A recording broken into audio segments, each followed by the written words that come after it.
Another episode, Soundcheck with Chase and Minnie. It is great to have you aboard. Our next musicians, they are quite the talent here in Central PA. They have now been nominated twice for Best Cover Band in 2025, up again this year in 2026. We are so excited to have this talented group of musicians right here on Soundcheck with Chase and Minnie, based right out of Lancaster, PA.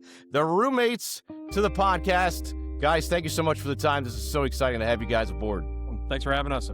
Absolutely. Let's go around and just introduce everybody. Every time we have a band on, I'd love to just go around the horn here, introduce yourselves, what you do in the band, and where you are from as well. I'll start. I'm Allie Reason. I definitely did start this band. I started our band in 2019. We have evolved to now working with Pete, our saxophone player. Our band has evolved from just a little duo to now up to 5 or 6 members at times. Next up, the new guy, right? That right in the back in the corner there.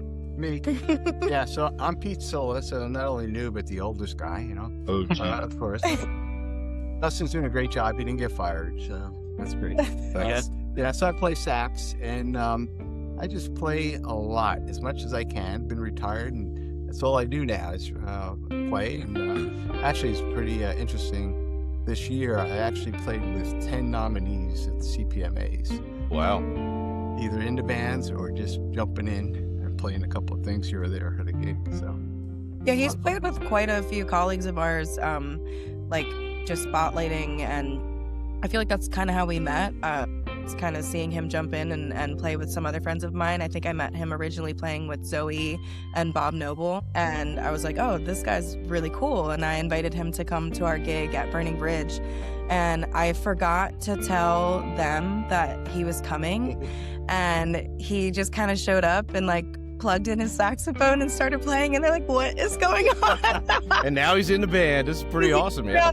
This is allowed. I totally forgot to just mention it, but yeah, I know him. Yeah, Nice. Guy playing guitar, singing, and running the PA and everything. I love it when an unannounced musician shows up. Yeah, that's me. That's pretty I funny. get them in and I was like, oh, oops, by the way, this is our friend Pete. He's in the band now. The real story, Pete just started showing up until we started paying him. Nice. They candy coated it a little bit. Oh my goodness. Not paying him in cash, though, that's for sure. Paying him in food, drinks, and everything else, right, Pete? yeah. And talk about, too, for all you other guys, too, in the band, just talk about, I mean, obviously, Pete has been playing. Andrew, you've been playing, too, all over the place here in Central PA. Just talk about where you guys have been. Pete, I'm sure you being the eldest one of the group, you're going to have a long story here as far as your musical career, so let's hear that. It all started way back. No, but it did. So I was born in New York and had the good fortune of having a sax teacher at the age of 7 who was playing. Now, a lot of people won't know who this is, but a guy on the Tonight Show, Johnny Carson's band. Oh, yeah. Out of New York when they were playing there. And so I took lessons with him till I was about 13, moved to Jersey. Never found a good teacher after that, so then just self-taught after that.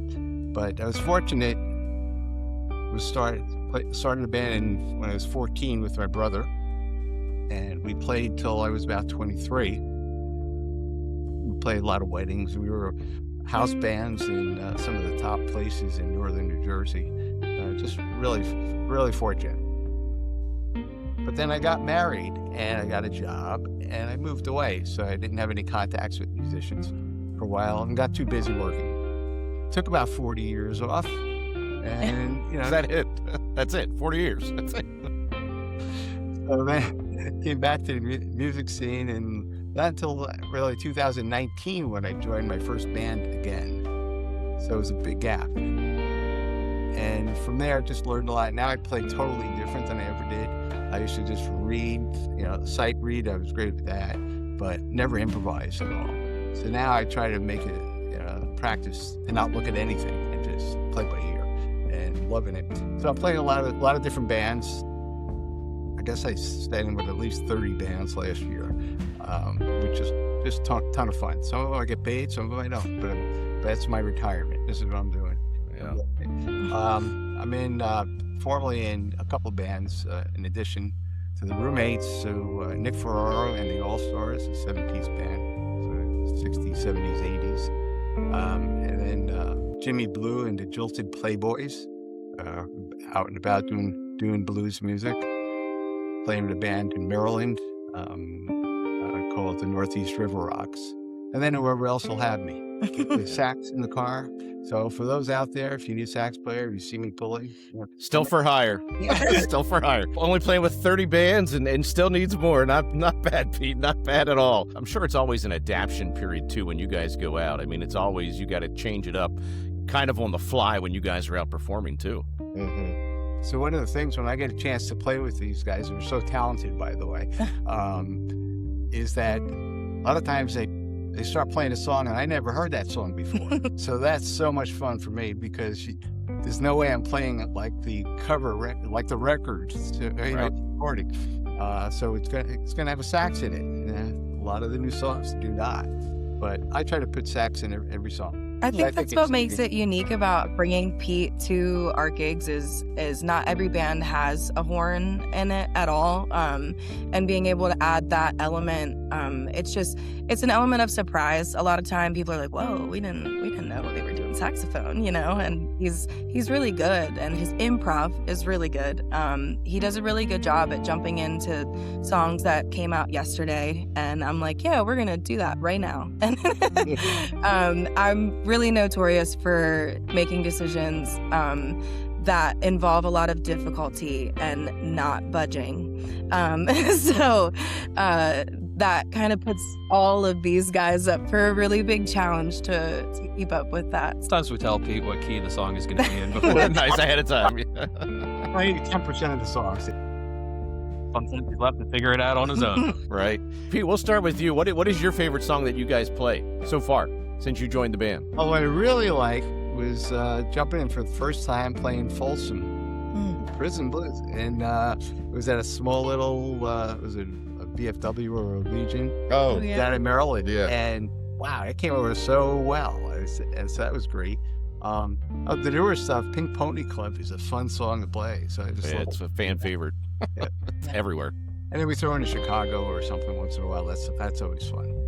Going back to my roots. As far as the musicians here in Central PA, is there anybody that you guys looked up to, that you guys are close to? I mean, it's obviously the Grammy Awards of Central PA coming up here in March, but just talk about the talent alone here in Central PA. Everybody is cheering on for everybody else, too. If I could chime in, being from New York and northern New Jersey, played a bit in Chester County and down into Delaware and Maryland, I have to say, I moved to this area about 5 years ago, and I was blown away by the talent in this area.